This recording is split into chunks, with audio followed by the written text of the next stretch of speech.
All on my YouTube channel आसान है with Apoorva Naik. आज के इस वीडियो में हम बात करने वाले हैं प्रीवियस ईयर क्वेश्चन की, जो कि है सेल ऑर्गेनेलीज के बारे में। मैंने पहले भी एक वीडियो सेल ऑर्गेनेलीज के बारे में अपलोड कर दिया है, लेकिन मुझे और कुछ क्वेश्चंस मिले तो मैंने सोचा कि सारे एक साथ इस वीडियो में आपको सारे प्रोवाइड कर दूँ। ये वीडियो है बायोटेक के लिए, बायोटेक के स्टूडेंट्स के लिए, जू के स्टूडेंट्स के लिए, बायोकेमिस्ट्री के एंड माइक्रोबायोलॉजी के स्टूडेंट्स के लिए। अगर आप किसी भी सब्जेक्ट को टारगेट कर रहे हैं तो आपके लिए ये वीडियो यूज़फुल रहेगा, क्योंकि यहाँ पे मैं सेल ऑर्गेनेलीज ये टॉपिक लेकर इन सारे स्ट्रीम्स से जो जो क्वेश्चन आए हैं सेल ऑर्गेनेलीज के रिलेटेड वो इस वीडियो में आपको प्रोवाइड कर दूंगी। जैसे कि पिछली बार भी मैंने आपके PYQs कवर करने के बाद आपको एक टेबल प्रोवाइड कर दी थी, उसमें से सारे PYQs आपके कवर हो जाएंगे। वैसे भी आज भी मैंने टेबल लास्ट में आपको प्रोवाइड कर देनी है, जहाँ पे सारे PYQs के जो इन्फॉर्मेशन है वो मैंने वहाँ पे कलेक्ट कर दिया है। आप एक बार वो टेबल देख लीजिए, आपके सारे PYQs। तो पहला क्वेश्चन देखते हैं। हमें पता है लाइसोसोम क्या करता है? Hydrolysis of polysaccharide. कभी भी लाइसोसोम आए तो हाइड्रोलिसिस याद रखना, इसका आंसर है Q का 3 हो जाएगा। सो Q का 3 यहाँ तीनों में है, पहला नहीं है तो पहला हम एलिमिनेट कर देंगे। उसके बाद है P53 हमें पता है एपोप्टोसिस करेगा, एपोप्टोसिस में P53 का रोल होता है। सो P का हो जाएगा second.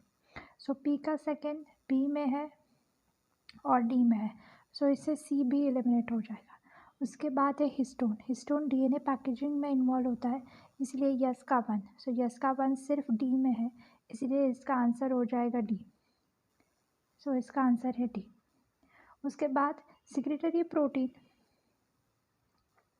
Secretary protein synthesize by the ER associated with ribosome travel through. So अगर ER से वो प्रोटीन निकल रहा है तो ER से वो गोल्जी से ही आगे बढ़ेगा। सो इसीलिए सिक्रेटरी प्रोटीन जब सिंथेसाइज होता है ER एसोसिएटेड राइबोसोम से, वो ट्रैवल हो जाएगा गोल्जी से। सो वो गोल्जी से ही बाहर निकलेगा। सो इसका आंसर हो जाएगा C। So C is the answer of this question. उसके बाद the process by which intracellular micromolecules are supplied for the lysosomal degradation during the nutritive starvation is। nutritive starvation जब होता है, मैंने सॉल्वेशन कहा, न्यूट्रिटिव स्टारवेशन जब होता है मतलब सेल में एनर्जी या न्यूट्रिशन कम पड़ रहा है, तब सेल क्या करती है, खुद के ही ऑर्गेनल को डिग्रेड करके एनर्जी प्रोवाइड करती है अपने सेल को। सो उसे कहते हैं ऑटोफाजी। ऑटो मीन्स खुद का और डिग्रेडेशन, खुद के ही ऑर्गेनल का डिग्रेडेशन जब वो करती है तब हम उसको ऑटोफाजी कहते हैं। सो इसका आंसर हो जाएगा B। Which of the following cell organelles is surrounded by the single phospholipid bilayer? ये MSQ है। MSQ मतलब 2 आंसर हो गए या 2 से ज़्यादा इसके आंसर हो सकते हैं। दैट इज़ ऐसे कौन सी ऑर्गेनेलीज है जो सिंगल फॉस्फोलिपिड मेम्ब्रेन से कवर होती है? पता है, माइटोकॉन्ड्रिया, न्यूक्लियस एंड क्लोरोप्लास्ट। ये तीनों जो है ये डबल लेयर से कवर होती है। सो गोल्गी एपरेटस, लाइसोसोम, ये जो है ये दोनों सिंगल मेम्ब्रेन से कवर होगी। माइटोकॉन्ड्रिया और न्यूक्लियस डबल मेम्ब्रेन से कवर होगी। इसके लिए इसका आंसर हो जाएगा A एंड B, दोनों इसका आंसर है। उसके बाद catalysis is exclusively use in, जैसे कि मैंने अपने वीडियोस में जो पहले अपलोड किया है सेल ऑर्गेनेलीज के बारे में, उसमें भी कहा था कि कैटालिसिस जो होती है वो मोस्ट कॉमनली पेरोक्सिसोम से रिलेटेड होती है, और हाइड्रोलिसिस जो करते हैं वो लाइसोसोम करते हैं। ये 2 चीज़ें भी आपको याद रहेगी तो भी आपके लाइसोसोम एंड पेरोक्सिसोम के सारे क्वेश्चंस कवर हो जाएंगे। सो कैटालिसिस जो है वो एक्सक्लूसिवली पेरोक्सिसोम्स के पास होते हैं, इसके लिए इसका आंसर हो जाएगा D। हम आगे बढ़ते हैं। So cytokinetic organelle in plant cell. Cytokinetic organelles जो कि प्लांट सेल में प्रेजेंट होती है उसे हम कहते हैं फैगोमोप्लास्ट। सो इसका आंसर है B, फैगोमोप्लास्ट। उसके बाद यहाँ पे अगर हम इस क्वेश्चन में देखें तो mitochondria, chloroplast, nucleus and ER, ये ऑप्शंस यहाँ पे दिए गए हैं। हमें जो पता है दैट इज़ ER। सो इन तीनों में से ER जो है वही एक सिंगल मेम्ब्रेन स्ट्रक्चर है।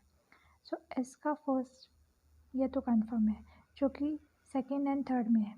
सो पहले दोनों ऑप्शन हम क्या कर सकते हैं, एलिमिनेट कर सकते हैं। उसके बाद हम देखें तो माइटोकॉन्ड्रिया, क्लोरोप्लास्ट एंड न्यूक्लियस ये तीनों डबल मेम्ब्रेन स्ट्रक्चर है, ठीक है।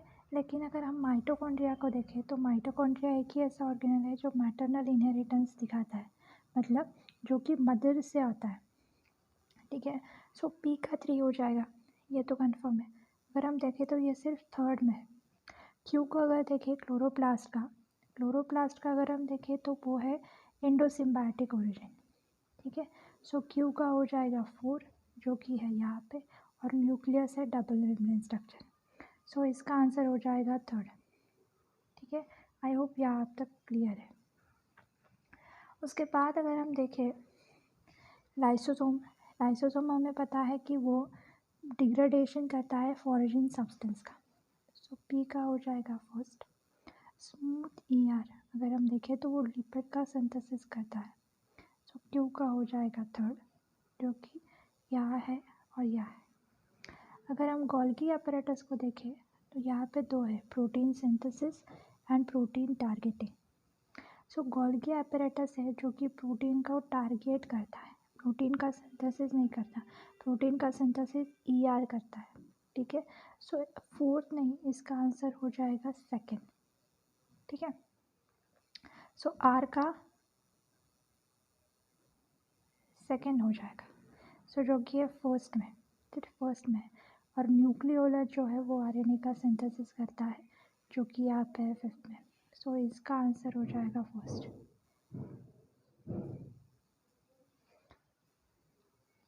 अब ये 2-3 नए क्वेश्चंस हैं यहाँ पे जो कि पिछले वीडियो में मैंने अपलोड नहीं किए थे, वो चीज़ें हम यहाँ पे देख लेंगे।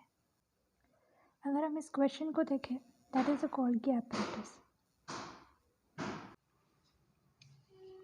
अगर हम यहाँ पे देखें तो गोल्गी apparatus हमें पता है कि गोल्गी apparatus क्या करता है, प्रोटीन की सॉर्टिंग करता है, ठीक है। न्यूक्लियोलस को अगर हम देखें तो न्यूक्लियोलस राइबोसोम आरएनए सिंथेसिस करता है।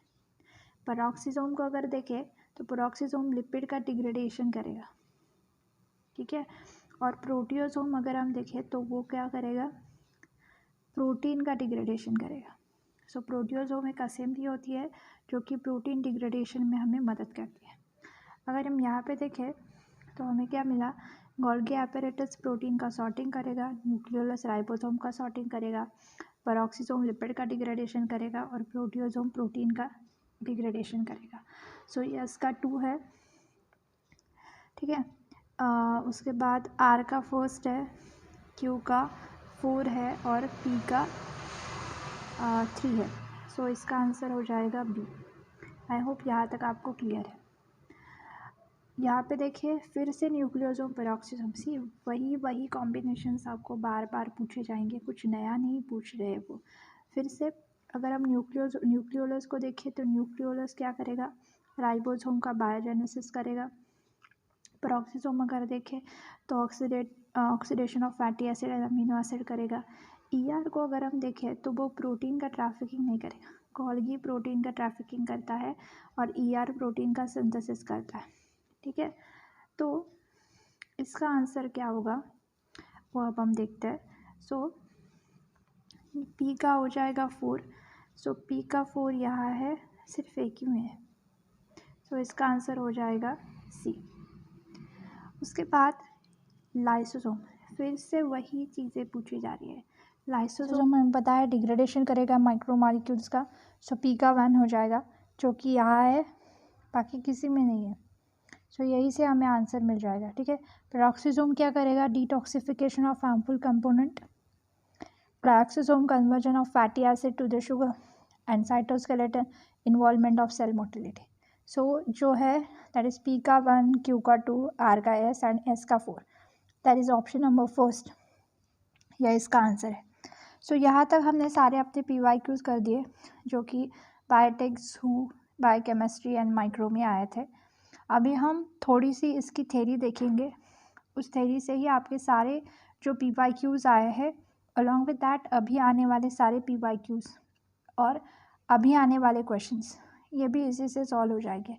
हमें शॉर्ट में चीज़ें याद रखनी है, that is nucleus DNA storage करेगा एंड सेल की एक्टिविटी कंट्रोल करेगा। माइटोकॉन्ड्रिया एटीपी के सिंथेसिस करेगा। क्लोरोप्लास्ट हमें पता है फोटोसिंथेसिस करता है। ईआर अगर हम देखें तो प्रोटीन का सिंथेसिस करेगा, लिपिड का सिंथेसिस एंड डिटॉक्सिफिकेशन करेगा। गोल्गी को अगर हम देखें तो वो प्रोटीन सॉर्टिंग करता है। लाइसोसोम का अगर देखें तो autophagy, phagocytosis and enzymatic degradation lysosome करेगा। लाइसोसोम हाइड्रोलिसिस करता है, ये चीज़ यहाँ पे हम याद रखेंगे। उसके बाद पेरोक्सिसोम को अगर हम देखें तो वो कैटालिसिस करता है। उसके पास कैटालिसिस है, metabolic waste and oxidation of fatty acid and other component.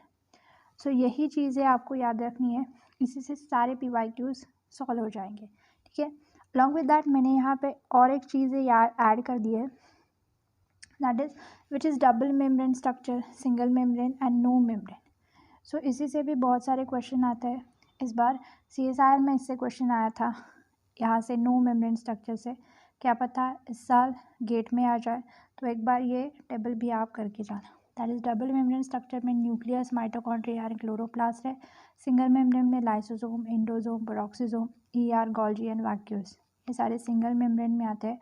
And no membrane में centriole, ribosome, cytoskeleton, silly and flagella, ये चीज़ें नो मेम्ब्रेन स्ट्रक्चर्स में आती है। So this is all about the today's lecture. I hope आपको ये समझ में आया होगा। अगर समझ में आया है तो मेरे वीडियो को लाइक कीजिए, चैनल को सब्सक्राइब कीजिए और बहुत सारे स्टूडेंट तक पहुंचाइए जो गेट की प्रिपरेशन कर रहे हैं। So thank you so much for watching this video. Keep learning. Thank you so much.